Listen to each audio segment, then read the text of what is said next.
Unajua hapa Makueni serikali inafanya makosa sana. Watu wa Makueni wameumia miaka mingi sana. Kama ni madaraja wamedanganywa miaka nenda rudi, haijajengwa. Ama nasema uongo?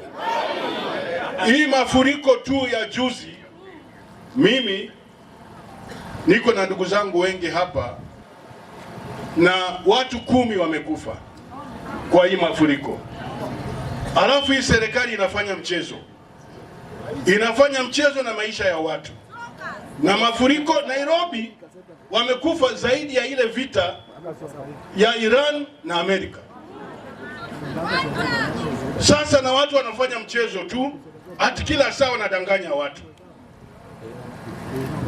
Ndugu yangu hapa, huyu yeye ndio tulianza naye ODM. Watu hawajui. Unasikia Weke, huyu ndio nilimpatia certificate na akatengeneza.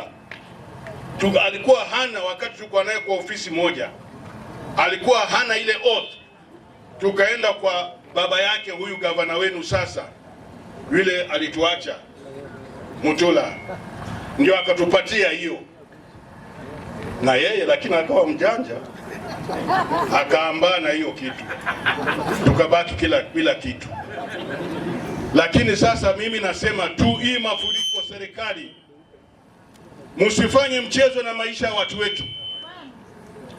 Vita ya Iran haijaua zaidi watu wamekufa hapa Kenya.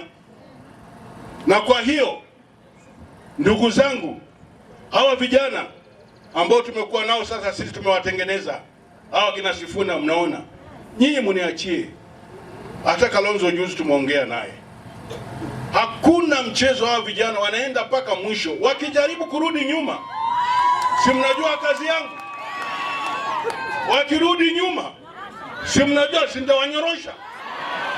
Taenda kwa nyumba yao kila mtu na nyorosha kama vile tulikuwa kunyorosha zamani. Hawatarudi nyuma. Na sasa hata leo wanatishwa ati watawekwa ndani. Wajaribu. Wamekosea nini hao vijana? Wajaribu waone. Nyinyi wananchi mko, si ndio? Si wananchi mko? Mungu awabariki sana. Poleni sana ndugu zangu hapa kwa maafa zote hizo. Na ndio tunajua 2027 Mungu hakuli ugali wala mlenda wala nini.